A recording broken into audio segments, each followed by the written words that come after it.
ሰላም ጤና ይስጥልኝ። የተወደዳችሁና የተከበራችሁ ክብራትና ክብራን አድማጭ ተመልካቾች በያላችሁበት የዓለም ጥግ ሁሉ ሰላምታ ይድረሳችሁ። አድማጮቻችን፣ ተመልካቾቻችን ለዛሬ ቅዳሜ ምሽት ይመጥናቸዋል ያልኳቸውን አጫጭር የአገር ቤት መረጃዎችንም አሰማቸዋለሁ።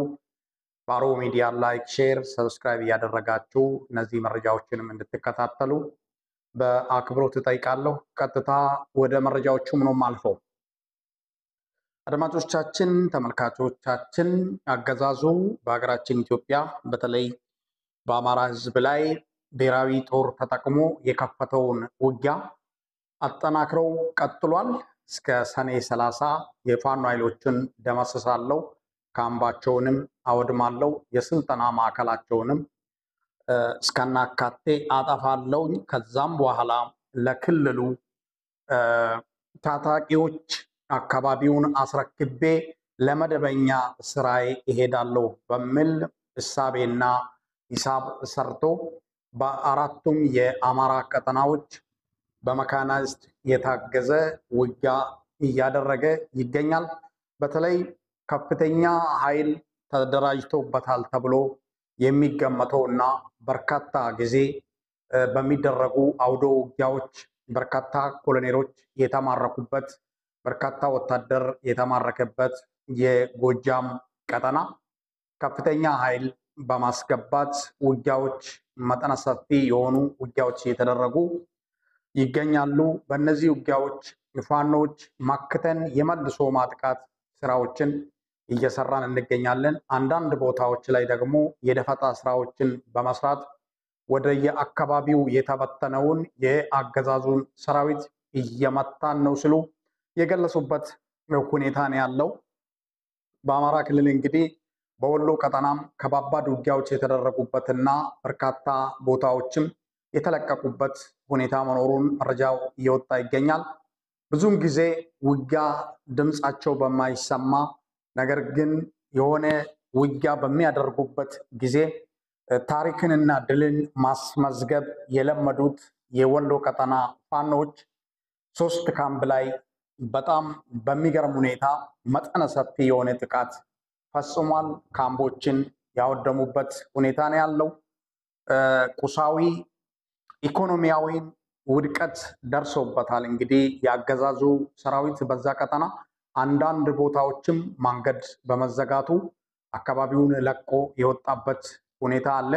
ስትራቴጂ ወታደራዊ መሬት ወይም ደግሞ ጠቀሜታ ቦታዎች በፋኖ እጅ በመግባታቸው ያንን አካባቢ ለቆ የወጣበት ሁኔታ አለ። ፋኖች ያንን አካባቢ ተቆጣጥሯል። እዚህ ላይ እንግዲህ መረዳትና መገንዘብ ያለብን ነገር ቢኖር ምንድን ነው? ፋኖ እስካሁን እያደረገ ያለው ውጊያ የሽምቅ ውጊያና የደፈጣ ውጊያ፣ የጎሬላ ውጊያና ካምቦችን ሰርጎ በመግባት መጥቶ ደምስሶ መውጣት ስራዎችን ነው እየሰራ የሚገኘው። ምናልባት በርካታ ስትራቴጂ ቦታዎች ወይም ደግሞ ለወታደራዊ ጠቀሜታ አላቸው የሚባሉ ገዢ መሬት የሚባሉ ወይም ከባድ መሳሪያዎችን ጠምደውበት ወደ ታች የሚቆጣጠርባቸው ቦታዎችን ይዞ የመቆየት እድል የለውም ፋኖ። ምክንያቱም የመከላከል ውጊያ አይደለም እያደረገ የሚገኘው። ከዚህ በፊት በእንደዚህ አይነት ውጊያዎች ላይ ተነጋግረናል፣ ማብራሪያዎችንም ሰጥተንበታል። ፋኖ ሽምቅ ተዋጊ ነው። ከሽምቅ ውጊያ አልወጣም እስካሁን። ያው መካናይዝድ ያስፈልገዋል። ቦታ ይዞ የመከላከል ስራዎችን እና የማጥቃት ስራዎችን ለመስራት ከተሞችን አስለቅቆ ያስለቀቃቸው ከተሞችን ይዞ ለመቆየት መካናይዝድ ያስፈልጋል ማለት ነው። ይህንን በስፋት ተነጋግረንበታል ከዚህ በፊት፣ ወደ ኋላ አንመለስበትም። እንግዲህ እንደዚህ አይነት ውጊያዎችን ነው አሁን እያደረገ የሚገኘው። ወሎ አካባቢም ይህንን ውጊያ ፈጽሟል። በሌላ መረጃ በትግራይ ክልል በተደረጉ ጦርነት ወቅት እንግዲህ የተሰዉትን አዋጊ መኮንኖች ጨምሮ ሌሎች ወታደሮች የአስከሬን ማሳረፍ ስራ ተሰርቷል።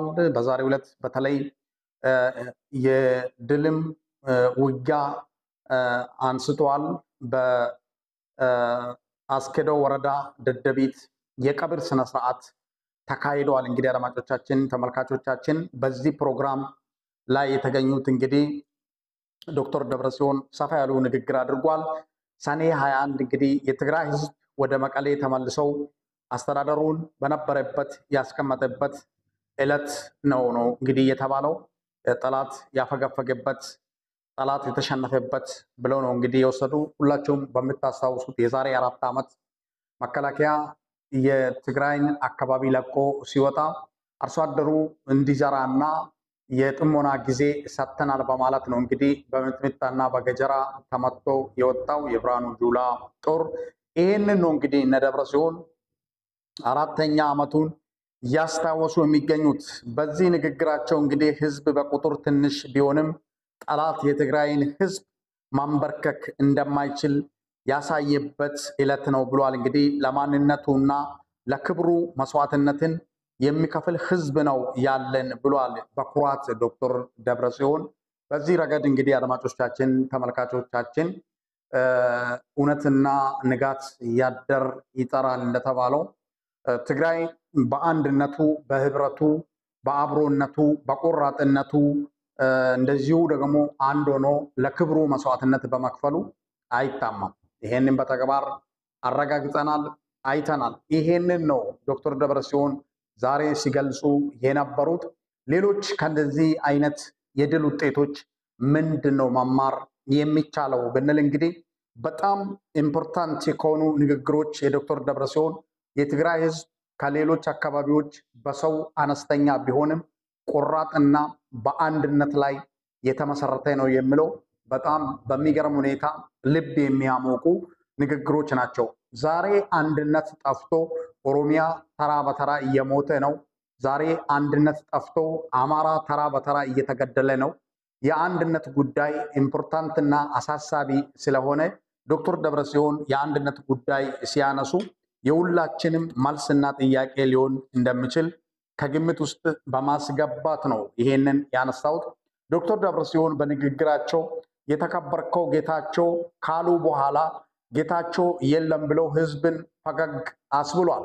የፕሪቶሪያን ስምምነት እንዲተገበር፣ ግዛቶቻችን እንዲመለሱ የዓለም ህዝብ እንዲያውቅልን ብለን ነው ብሏል። እንግዲህ በዛሬው ዕለት እንግዲህ ሰኔ 21 ከዋሻ ወደ መቀሌ የተመለሱበትን ቀን ያከበሩበት ቀን ነው። አድማጮቻችን፣ ተመልካቾቻችን፣ በሌላ መረጃ ማምሻውን በአማራ ክልል በየመንደሩ ብልጽግና ጥሩምባ እያስነፋ በነገው ዕለት ፋኖን የሚቃወም ደማቅ ሰላማዊ ሰልፍ ጠርቷል።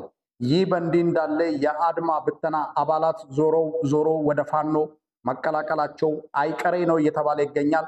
አሁንም በብዛት አድማ ብተና ውስጥ የጎጃም ፋኖን የተቀላቀሉ በርካቶች እንደሆኑ ተገልጿል። አድማጮቻችን፣ ተመልካቾቻችን እንደምትመለከቷቸው እንግዲህ እነዚህ አድማ ብተና ናቸው። እነዚህ አድማ ብተናዎች ቀስ በቀስ ወደ ፋኖ እየገቡ ይገኛሉ። ሙሉ ለሙሉ ወደ ፋኖ ይገባሉ ተብሎም እየተጠበቀ ነው። በሌላ መረጃ ጠቅላይ ሚኒስትር አብይ አህመድ እርዳታ አንፈልግም ለማለት ተቃርበናል ብሏል። መቼም ውሸት የማያልቅባቸው የብልጽግናው ሊቀመንበር በጠቅላዩ በተቃራኒ ዓለም ባንክ ደግሞ ኢትዮጵያ በዓለም ረሃብና ድህነት ከተስፋፋባቸው የዓለም ሀገራት አንደኛዋ ናት ይላል። በጣም የሚገርም ነው። የተጣረዘ ጉዳይ ነው። እንግዲህ ጠቅላዩ እርዳታ በቃን አንፈልግም ልንል ትንሽ ጊዜያቶች ናቸው የቀሩ ስሉ በድፍረት ነው የተናገሩ። ንግግራቸው ሲመጣ ለተወሰነ ደቂቃ ፊታቸውን ነው እያየው የነበረው። ይሄ ሰው ሪቦት ነው ሰው ነው ወይስ በኤሌክትሪክ የሚሰራ ሰይጣን ነው ብዬ ብዙ የታዘብኳቸው ነገሮች አሉ። በጦርነትና በረሃብ ከ39 የዓለም ሀገራት ኢትዮጵያ አንዷ ነች እንግዲህ እየተባለ ይገኛል። እንግዲህ በጦርነትና በረሃብ ከሚታወቁት ከ39 የዓለም ሀገራት ኢትዮጵያ አንዷ ነች ነው። እንግዲህ ኢትዮጵያ ወደ ጫና ውስጥ ከገባች ግጭት የበረታባት ሀገር ሆናለችም ነው እየተባለ የሚገኘው። እንግዲህ አዲስ አበባ ቅንጡ ፎቆችን በመገንባት እዛ ውስጥ ተቀምጠው መግለጫ የሚያወጡትና አብይ አህመድ ድህነት፣ ራብ የት እንዳለ ማወቅ አቅቷቸው እርዳታ በቃን ልንል ጥቂት ጊዜያቶች ነው የቀሩን እያሉ ይገኛሉ። ዛሬም እየሸወዱን ዛሬም እያታለሉን ዛሬም ብዙ ነገር እየተናገሩ ያሉበት ሁኔታ ነው ያለው።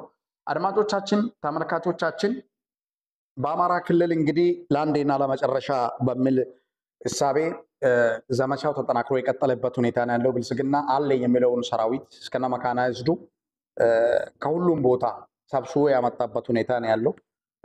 ጦርነቱ በአሰብ ይጀመራል ተብሎ ሲጠበቅ አማራ ክልል የሆነበት ሁኔታ ነው ያለው። አንዳንድ ጀነራሎች ወጥተው ንግግር እያደረጉ አሁን ያለውን ሁኔታ አጠናቀን ቀጣይ ጊዜ ወደ መደበኛ ስራችን እንመለሳለን የሚል ይዘት ያለው ንግግር እያሰሙ ይገኛሉ። እንግዲህ እንደ ንግግራቸው አማራ ክልል ውስጥ ያለውን ዘመቻ አጠናቀን ፋኖን ደምስሰን ለክልሉ ሚሊሻና አድማ ብተናም አስረክበን እኛ ወደ ኤርትራ እንዞራለን አይነት ነገር ነው እንግዲህ በንግግራቸው። አድማጮቻችንም ተመልካቾቻችን እንግዲህ ያሉኝ መረጃዎች እነዚህን ይመስሉ ነበር። በተመሳሳይ ፕሮግራምና መርሃ ግብር በሌሎች የግንባር መረጃዎች እንገናኛለን። መልካም ምሽት እንዲሆንላችሁ እመኛለሁ። ባሮ ሚዲያ ላይክ፣ ሼር፣ ሰብስክራይብ እያደረጋችሁ ፕሮግራሙን እንድትከታተሉ በአክብሮት ጠይቃለሁ።